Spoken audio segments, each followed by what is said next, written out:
IKN akan semakin merusak ekologi Kalimantan Timur yang saat ini sudah sangat parah akibat kegiatan penambangan, perkebunan, dan industri kayu. Pemindahan IKN merupakan proyek yang syarat dengan kepentingan para pemilik modal atau para cukong kapitalis. Saat ini masalah utama yang dihadapi bangsa Indonesia adalah kesehatan akibat pandemi yang belum juga berakhir. Dampak pandemi baik dalam bidang ekonomi, pendidikan, sosial budaya, bahkan berimpas dalam bidang pertahanan dan keamanan negara berupa adanya ancaman kedaulatan. Masalah intervensi Cina di Laut Natuna Utara dan rongrongan kedaulatan oleh Gerakan Organisasi Papua Merdeka OPM hingga saat ini belum mendapatkan penyelesaian meskipun telah terjadi secara menahun. Belum lagi problem korupsi, kolusi, nepotisme juga makin mengakar ditandai dengan adanya laporan masyarakat terhadap Gibran Rakabuming Raka dan Kaisang Pangarep yang merupakan anak Presiden Jokowi terkait adanya dugaan tindak pidana korupsi, pencucian uang, dan KKN.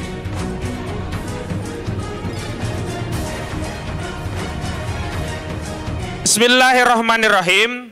Pernyataan hukum Koalisi Persaudaraan dan Advokasi Umat KPAU tentang tolak rencana pindah ibu kota negara, proyek bisnis melayani para kapitalis, okupasi kekuasaan untuk menghamba kepada kepentingan oligarki. Sebagaimana dikabarkan sejumlah media, rancangan undang-undang ibu kota negara akan disahkan dalam rapat paripurna DPR RI yang digelar pada hari Selasa 18 Januari 2022.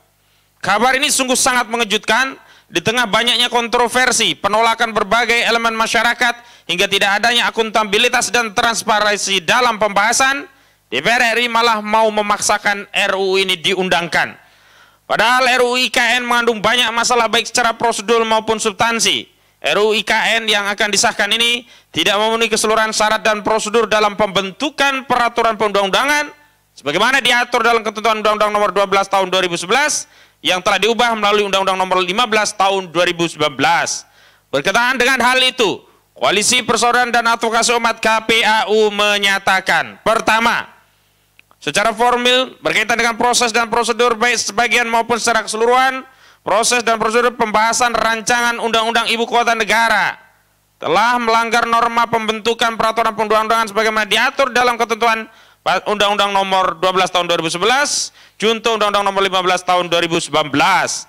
Pembaharuan pembahasan RUU IKN yang kejar tayang mengabaikan sejumlah asas dalam pembentukan peraturan perundang-undangan, yakni tidak dilakukan berdasarkan asas pembentukan peraturan perundang-undangan yang baik, yang meliputi ketidakjelasan tujuan,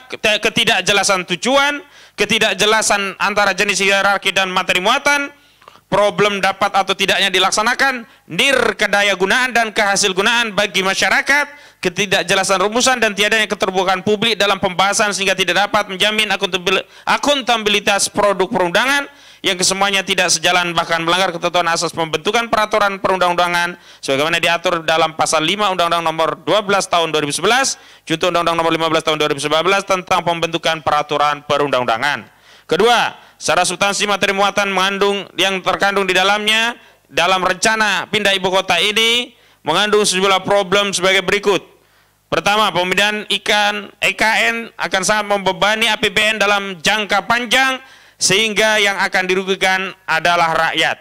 Kedua, pemindahan IKN akan semakin merusak ekologi Kalimantan Timur yang saat ini sudah sangat parah akibat kegiatan penambangan, perkebunan, dan industri kayu.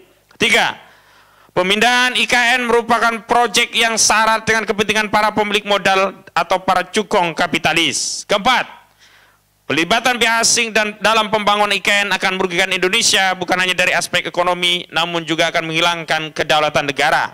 Ketiga, percepatan pembahasan RUU IKN ini tidak dilakukan berdasarkan asas prioritas dan kepentingan yang lebih urgent bagi bangsa dan negara. Saat ini masalah utama yang dihadapi bangsa Indonesia adalah kesehatan akibat pandemi yang belum juga berakhir.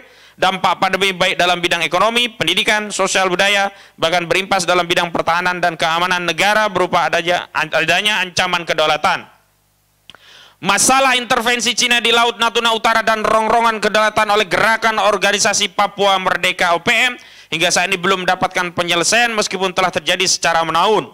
Belum lagi problem korupsi, kolusi, nepotisme juga makin mengakar ditandai dengan adanya laporan masyarakat terhadap Gibran Rakabuming Raka dan Kaisang Pangarep yang merupakan anak Presiden Jokowi terkait adanya dugaan tindak pidana korupsi, pencucian uang, dan KKN.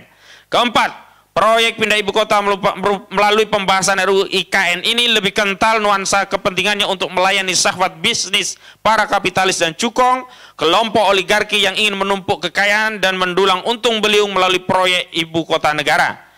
Padahal sejumlah proyek infrastruktur yang telah dilakukan rejim Jokowi terbukti merugikan dan tidak memberikan daya guna bagi kepentingan masyarakat. Proyek infrastruktur yang dibangun hanya menguntungkan kepentingan para cukong yang terhimpun dalam oligarki raksasa penyokong dinasti politik Jokowi.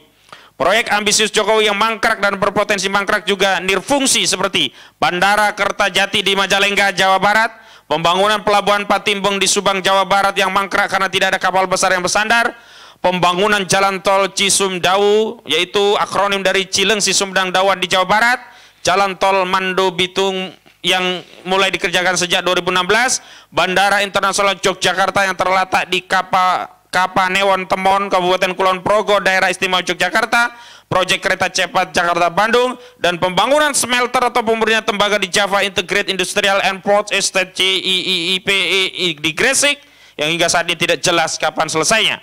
Semua proyek dimaksud tidak mempertimbangkan aspek manfaat bagi masyarakat dan kelayakan pengadaannya bagi pemerintah, melainkan hanya sarana mencarikan proyek para cukong dan konsorsium oligarki. Yang mendapatkan manfaat dari pengerjaan proyek tersebut adalah konsorsium oligarki, bukan rakyat. Kelima, menolak rencana pindah ibu kota dan meminta kepada DPR RI untuk menghentikan seluruh pembahasan terkait dengan rencana pindah ibu kota.